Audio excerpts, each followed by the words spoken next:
कानपुर की बातें लेकर पूरी दुनिया में गया, लाफ्टर शो में गया। कानपुर वास्तव में सर सबसे अद्भुत है, सबसे। और अकबरपुर का क्या कहना, हमसे विनीत भैया रास्ते में कह रहे थे यार अकबरपुर कैसा है, अकबरपुर के बारे में बताओ।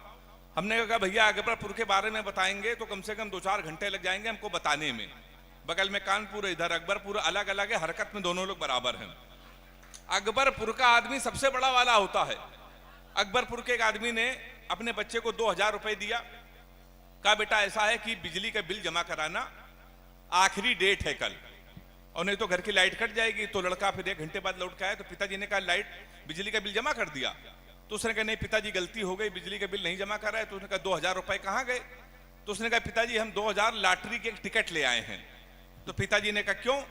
कहने का पापा हम नई बुलेरो कार जीत सकते हैं, बुलेरो गाड़ी। पापा ने रात भर उसको कूटा, फिर वो लोग सो गए।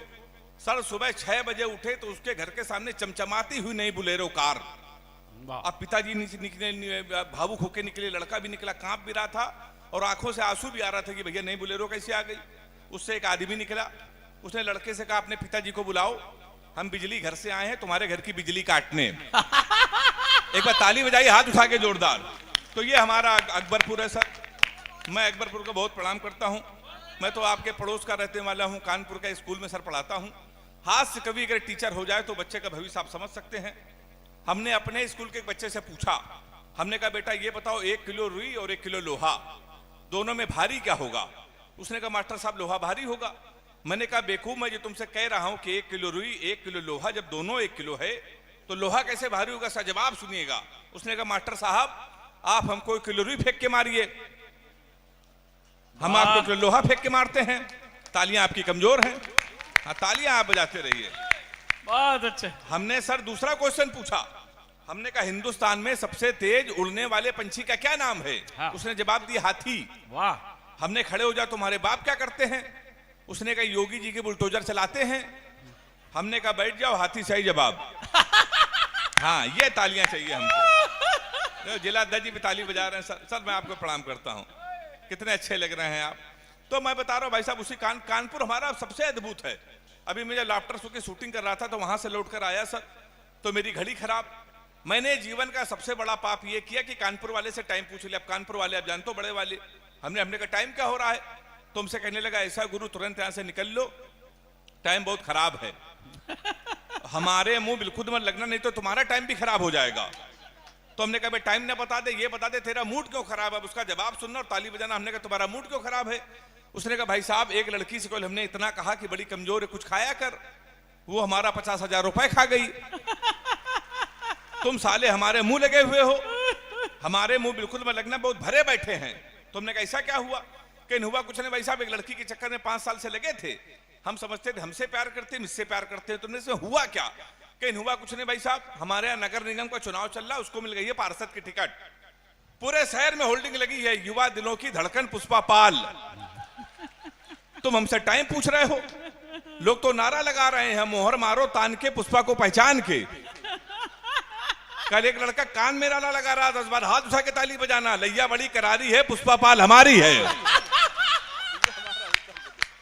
ये हमारा उत्तर प्रदेश भाई साहब, क्या बात है, क्या तालियां बजा रहे भाई साहब। उत्तर प्रदेश बहुत अद्भुत है। ये हमारे हरियाणा से आए हैं, दिल्ली से आए हैं, राजस्थान से हैं विनीत चौहान भैया। वहां के लोगों के पास अगर सर पैसा आ जाए तो अपने बच्चे का करियर बनाने के लिए डॉक्टर बनाते हैं, इंजीनियर, लाखों खर्चा कर देते हैं। दिल्ली के लोगों को पैसा आ जाए तो अपने बच्चे को डॉक्टर बनाने के लिए करोड़ों खर्चा। मुंबई के लोगों को पैसा आ जाए तो करोड़ों खर्चा। उत्तर प्रदेश ऐसा प्रदेश है, जिला अध्यक्ष जी, यहाँ कैरियर बनाने के लिए कोई खर्चा नहीं है। आप 300 रुपए का कुर्ता लीजिए, 250 का सफेद पैजामा, 300 के सफेद जूते, 50 रुपए का काला चश्मा, 40 रुपए का गले में डालने वाला अंगोछा, हमारे यहाँ तैयार हो जाता है युवा हृदय सम्राट। ये केवल हमारे उत्तर प्रदेश में होता है। अच्छा जिलाध्यक्ष जी देख रहे हम यही सब पहन के आए हैं आज, पर सर आपके लिए बिल्कुल नहीं है। हमारा उत्तर प्रदेश भाई साहब बहुत अद्भुत है। विनीत भैया बता रहे थे नेता, यहाँ के नेता तो कानपुर का सबसे अच्छा है। मोदी जी सफाई अभियान पूरे देश में कर रहे हैं, कानपुर में भी सफाई अभियान चल रहा है। अभी 1 महीने पहले हमारे कानपुर के एक विधायक ने एक वृक्ष लगाया, पौधा, उसको आधे घंटे बाद बकरे ने खा लिया। शाम को विधायक जी ने उस बकरे को खा लिया। तो हम लोग भाई साहब उसी कानपुर से ही आए हैं। लोग बड़ी तुलना करते हैं कहने यार ये तुम्हारे उत्तर प्रदेश के लोग कितने आलसी हैं, कितने नकारा हैं। हरियाणा के लोगों को देखो स्वर्ण पदक जीतते हैं, पंजाब के लोगों को देखो, तुम्हारे कानपुर लखनऊ के लोग कैसे हैं। हमने कहा सर हरियाणा के बच्चों में हमारे उत्तर प्रदेश के बच्चों में सर बहुत अंतर है। हरियाणा का बच्चा सुबह 4 बजे जगता है, सबसे पहले जाता है जिम, 4-5 घंटे जिम करता है, मॉर्निंग वॉक करता है, उसके बाद 4-5 किलो फल खाता है, वो सो जाता है। शाम को 5 बजे फिर वो सो के उठता है, फिर वो जिम जाता है, 2-4 घंटे टहल के। हमारे उत्तर प्रदेश के लड़के अकबरपुर कानपुर के 9:30 बजे सुबह सो के उठते हैं, वो भी तब जब उनका बाप उनको लतियाता है।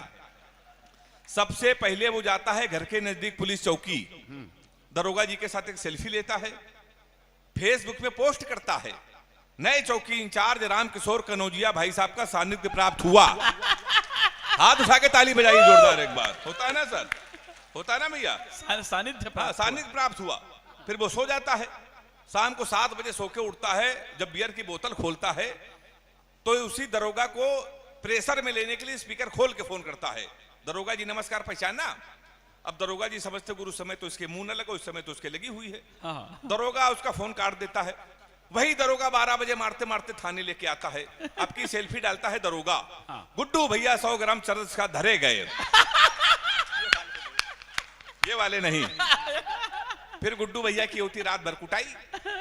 3 दिन बाद लोकल विधायक उसकी पैरवी करता है, फिर वो छूट के आता है, शहर का सबसे बड़ा भंडारा करवाता है। भंडारे में अगर गर्म पूड़ी न मिली तो गोली चलवाता है। उसके बाद वो विधायक बनता है, फिर जिला अध्यक्ष बनता है। हम कवियों को बैठ के सुनता है, ताली बजा सकते हैं एक बार आप लोग जोरदार।